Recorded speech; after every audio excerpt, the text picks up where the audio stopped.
Olá pessoal, sejam muito bem-vindos, estou de volta aqui no nosso canal do YouTube do Grupo Sam. Meu nome é Alisson Souza, eu sou um dos sócios fundadores da Sam Surgery e meu objetivo aqui no canal, como vocês sabem, é fazer parte da playlist relacionada a tudo que envolva a cirurgia oral menor. E hoje nós vamos fazer um interessante vídeo / conteúdo a respeito disso.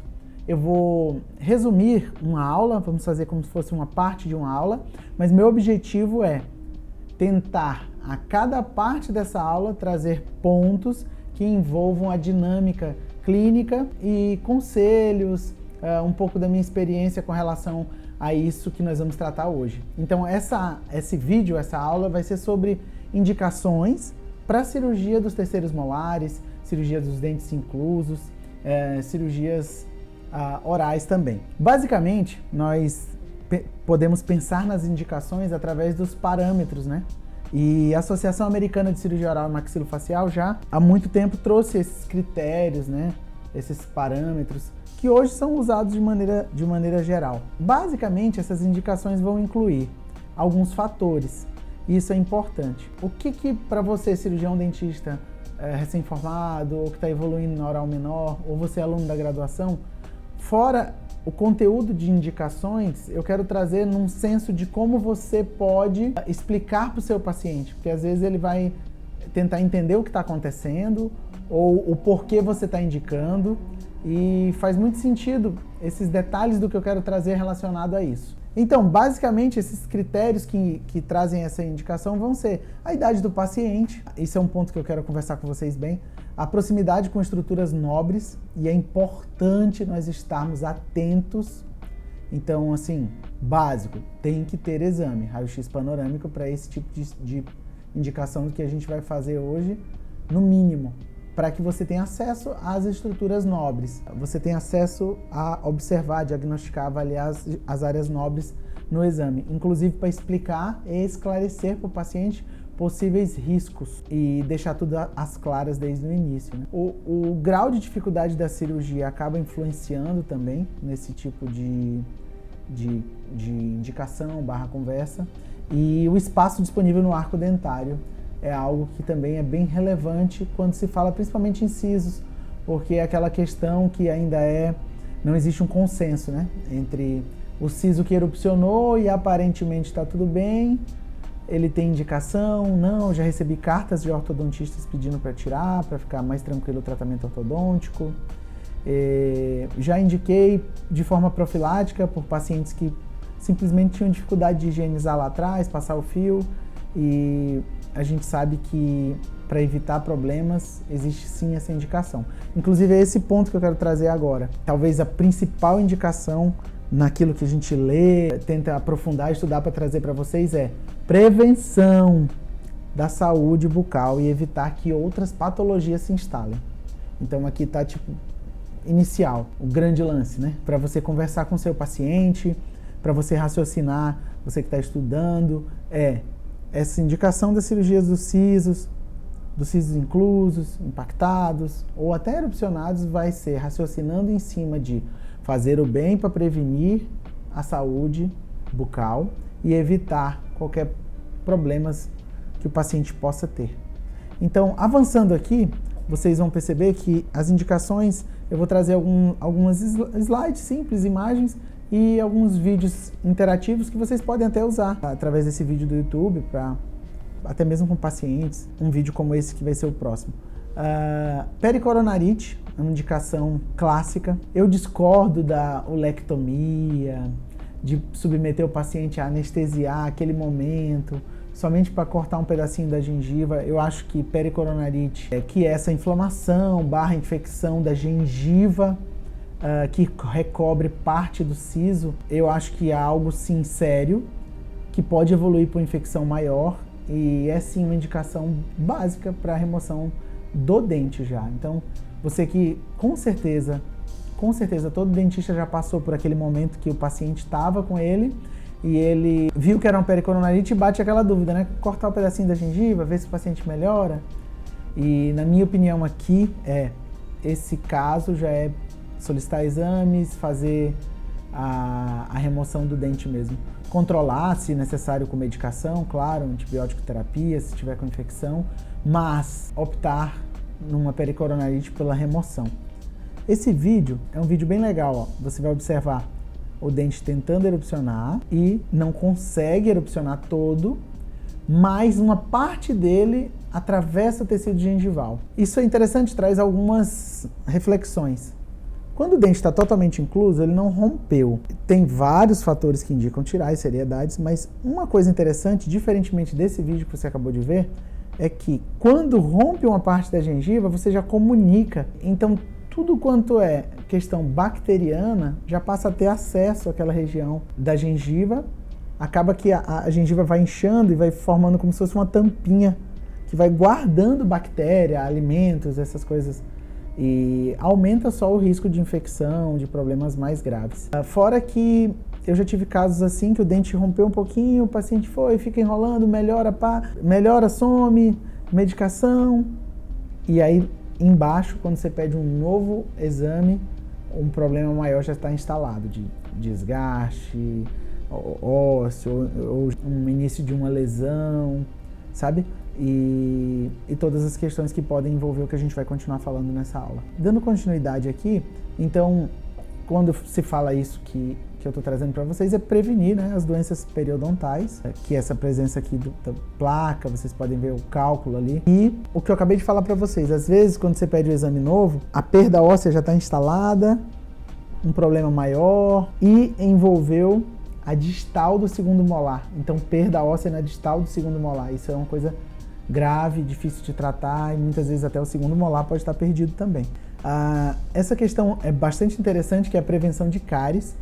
Então, às vezes eu brinco com o paciente na consulta, ver se vocês sentem isso. Eu brinco assim, olha, às vezes a gente vacila para passar o fio dental aqui na frente, que deveria ser todo dia, junto com a escovação. Imagina o fio dental lá no siso, lá atrás. Aí o paciente se entrega logo, sorri e fala, realmente, eu não consigo passar o fio dental lá atrás, não. Eu falo, então, isso já é risco / indicativo para futuras cáries, né?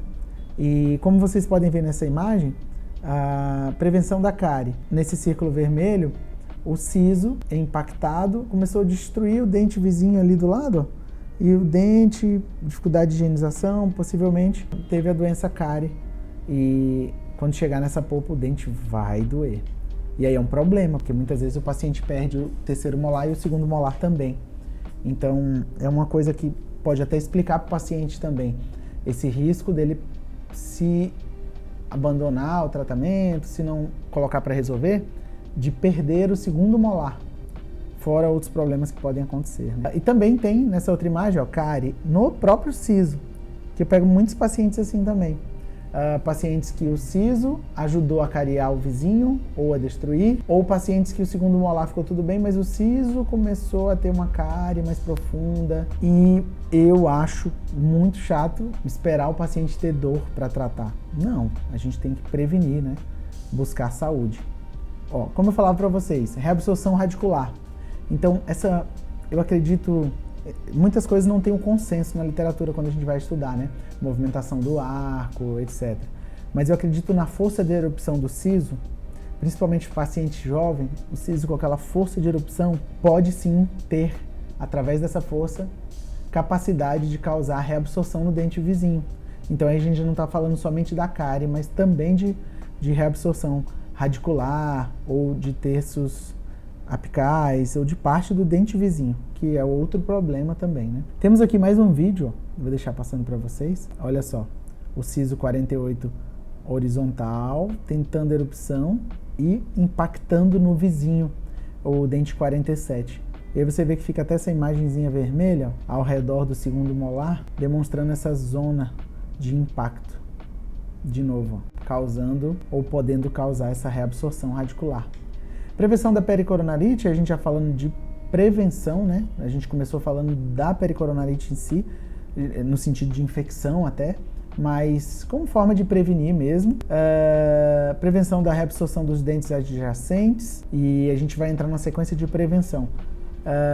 Prevenção de reabsorção dos dentes adjacentes, como a gente comentou, nessa imagem mostra até ali, ó, reabsorvendo ou terço radicular do dente segundo molar. Lembrando que essas imagens estão mais do inferior, mas isso pode sim acontecer com o dente superior. A literatura não tem um consenso que é só o inferior, apesar de ter mais prevalência, né? Aqui algo interessante, porque eu já tive alguns casos assim, que é a prevenção de cistos e tumores. Já tive casos de pequenos cistos ao redor da coroa de dente incluso, possivelmente um cisto dentígero, e quando é pequeno é muito bom no sentido de trazer essa notícia para o paciente, assim, e o paciente leva muito a sério isso. Quero até deixar esse gatilho, essa ideia, essa sabedoria para vocês. Quando se trata de lesão, você tem que conversar com o paciente. Primeiro, porque aquilo é sério, é uma lesão, é um cisto. E segundo, porque realmente o paciente leva muito a sério. Então, você explicando direitinho que tem o dente, que ele já causou, possivelmente ele que causou esse início dessa lesão, que não tratando essa lesão pode evoluir, faz muito sentido você conversar bem com o paciente, mostrar alguma imagem como essa, ó, prevenção de cistos e tumores. Você olhar o tamanho da lesão, com certeza, lógico, começou menor. Então, a ideia é descobrir o quanto antes, remover o dente. Ao remover o dente, fazer o que a gente chama de um toalete do alvéolo bem feito, né? Curetar bem, lavar com soro bem, curetar de novo, passa um molde com gaze dentro, ou uma cureta de Lucas, né? Cureta alveolar, no interior do alvéolo, com uma gazezinha junto, limpa bem. Jamais remover o siso e esquecer do folículo pericoronário, porque se você deixando lá, ele também pode evoluir para lesões.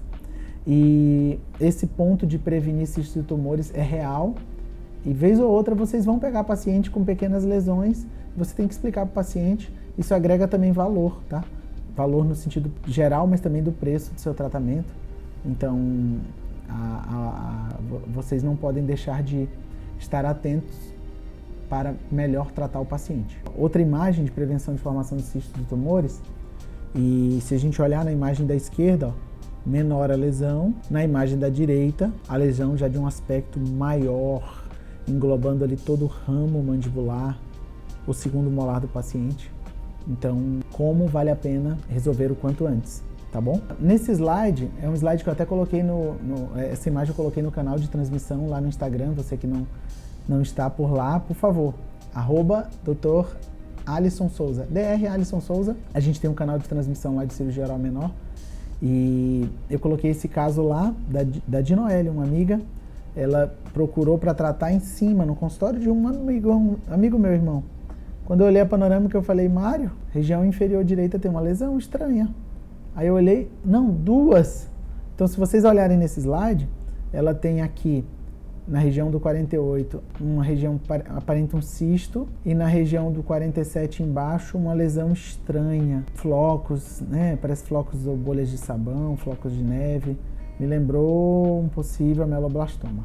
Nesse caso, vou convidar você para ir no canal de transmissão, porque lá eu coloquei um Reels que eu fiz, falando como a gente tratou. Eu fiz biópsia, diagnosticamos sim, aqui ó, nesse slide, o ameloblastoma, e a gente fez a impressão 3D da mandíbula, fizemos um acesso extraoral, ressecção marginal, instalação de placa 2.4, e tudo isso com muita tecnologia, porque nós conseguimos imprimir a mandíbula, dobrar a placa, fazer a cirurgia no consultório primeiro, num biomodelo, e chegar na paciente com tudo muito bem planejado, tamanho de placa, quantidade de parafusos, dobra, e foi um sucesso, tem até o depoimento dela lá. Dando continuidade, é interessante a gente pensar na estabilidade do tratamento ortodôntico. Eu tenho muitos amigos ortos que indicam pacientes, e eles têm já essa consciência de indicar a remoção dos sisos antes. Tem muitos casos que eu pego, o paciente já removeu o aparelho e ainda tem os sisos, e aí eu faço a remoção deles. E tem alguns casos em que o paciente teve uma recidiva ou problemas ortodônticos após tirar o aparelho, e o próprio paciente desconfia que foi os sisos, até por sentir essa pressão nas regiões posteriores. Então, eu acredito que uma melhor estabilidade para o início, decorrer ou final do tratamento ortodôntico passa também por uma boa avaliação da possível necessidade de remoção do siso, sim. E eu até acho válido a remoção prévia, porque o ortodontista consegue trabalhar com os 28 dentes, talvez assim com um pouco mais de espaço, menos instabilidade ou pressão. Então, é um ponto a ser levado em consideração para o seu paciente que tem aparelho ortodôntico, ou que vai fazer ortodontia, ou que já está fazendo, até mesmo. Eu já tive paciente que estava de aparelho e a gente conversou, eu falei sobre isso. Ele, não, doutor, então vamos organizar para remover logo, e aí eu continuo a orto. Então, é uma possibilidade, tá? Nada do que a gente fala aqui é bater o martelo e pronto, né? Porque na saúde não existe isso. Mas dentro das possibilidades a gente tem que raciocinar e a gente crê sim que é uma possibilidade para uma melhor estabilidade e para a ortodontia fluir melhor, tá bom? Aqui tem um vídeo dessa polêmica, até coloquei no canal de transmissão também isso, um artigo falando sobre isso, porque não tem um consenso, né? Você vê que o siso veio e conseguiu movimentar a galera. Então houve uma movimentação dos dentes através da impacção do siso, da força dele.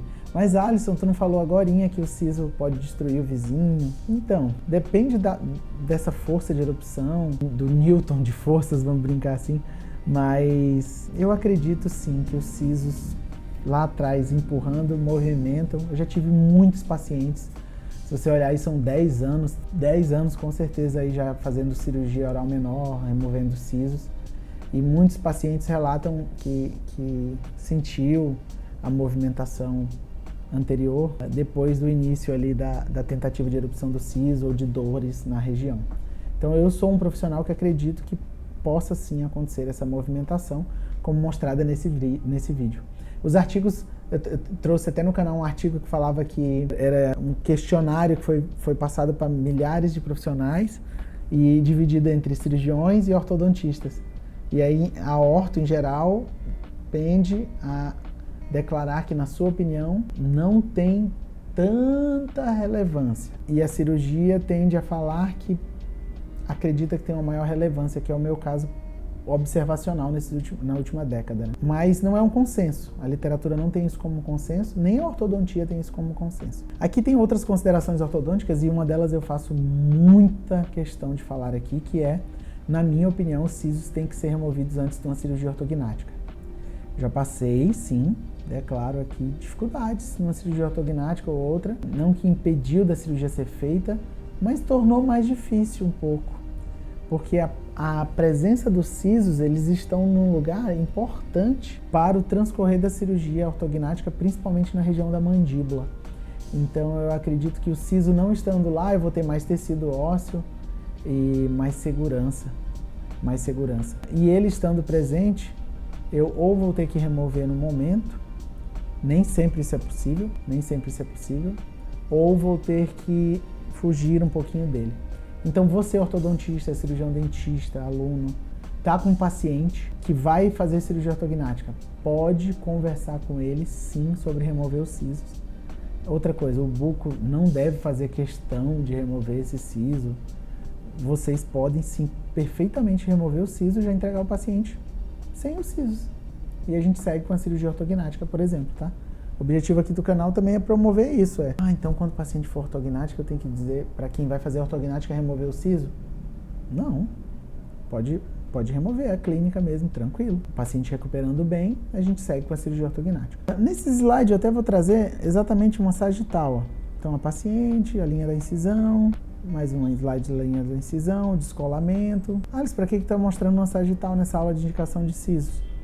Só para mostrar como, duas coisas. É necessário removê-los porque a sagital passa bem nessa região e também por outra questão. Já aconteceu na minha carreira de eu ter que fazer uma sagital para tirar um siso muito incluso, numa dificuldade, numa posição em que causava uma dificuldade cirúrgica maior. Então a opção de abrir a sagital para remover o dente, nesse caso em questão, que eu estou comentando, foi válido, entende?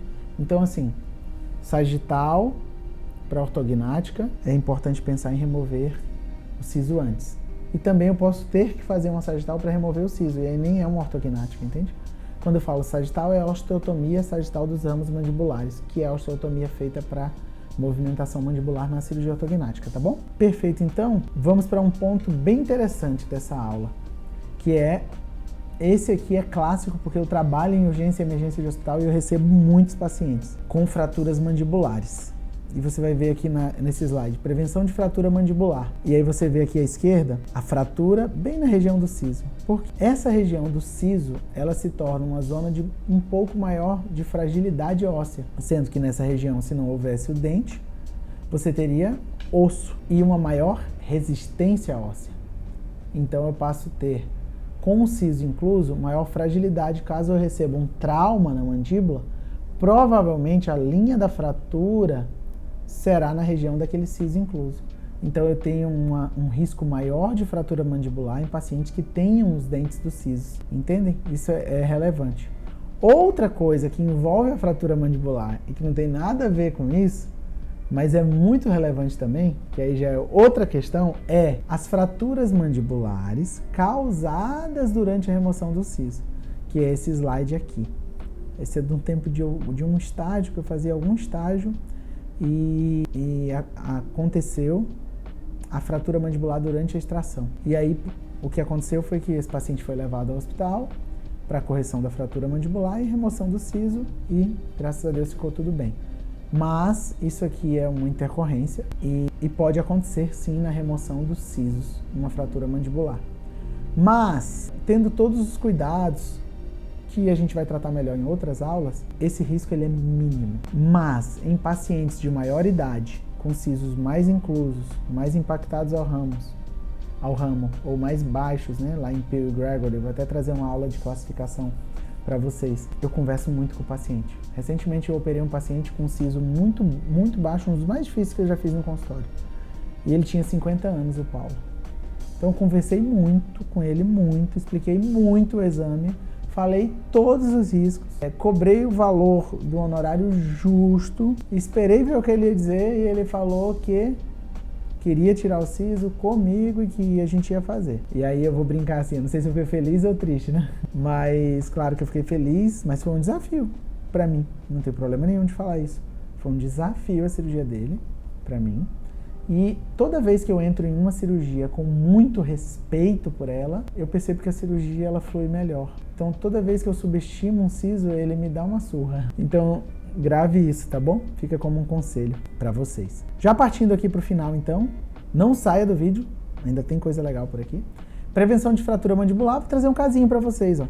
Raio-x panorâmico, ali à direita, temos 2 dentes inclusos, um de frente para o outro, e ali o acesso cirúrgico, descolamento, osteotomia, remoção do dente e coretagem. Nessa região aqui, nós teremos formação de osso e com certeza um risco menor de fratura mandibular do que nessa imagem inicial aqui, cadê? Do raio-x, tá bom? Outra coisa interessante é pacientes que possuem prótese e quando você pede um exame, a prótese está sobre dentes inclusos. Eu acho isso um pouco, eu tô entre falar cômodo e ridículo, não sei o que falar. Mas assim, me parece que quando isso acontece, o profissional não teve um exame para atender seu paciente.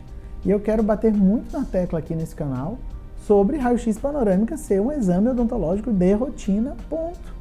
Para avaliar se o paciente tem algum cisto, alguma lesão, algum dente incluso, até mesmo em tratamentos protéticos, lógico, isso é consenso. Então, muitos pacientes têm dentes inclusos e às vezes possuem uma prótese e só descobre quando tem alguma queixa, formação de uma lesão, outro problema. Nessa imagem, por exemplo, temos ali um siso incluso inferior à esquerda, ó, e já a formação ali embaixo, ó, de uma mancha, de uma lesão, de início de cisto, e de uma boa perda óssea próxima à região do nervo alveolar inferior, ao lado de uma região protética de implante dentário, né? Esse paciente até merece um outro implante dentário aqui, ó, mas está muito perto dessa margem da lesão, aqui nesse slide. Tratamento de dores não especificadas.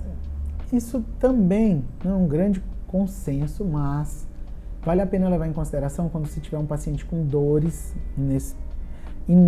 inespecíficas, não especificadas. Claro que tem o tratamento das DTM, o tratamento conservador, fisioterapêutico, mas é sim necessário levar em consideração se existe a presença de dentes cisos, principalmente inclusos. E a remoção deles pode sim ajudar no tratamento de dores não específicas. Eu já tive pacientes, vários, que eu fiz os sisos e de maneira global ele evoluiu, melhorou das queixas na região e de outras dores não específicas. Tá bom? Contraindicações, para fechar, né?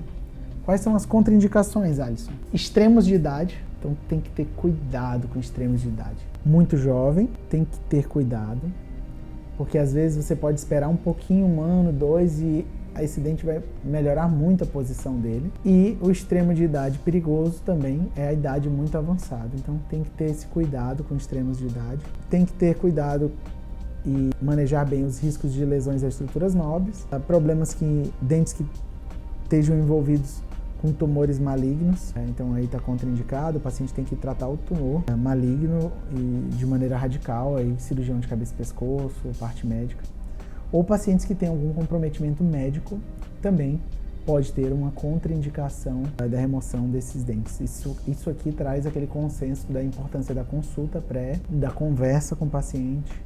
Não tem problema nenhum de conversar bem com ele, saber quais médicos ele frequenta ou que tratam ele de outros problemas, medicamentos, entrar em contato, solicitar uma carta. Eu acho que todo cuidado é válido se você sentir que tem algo estranho. E você, profissional, sente.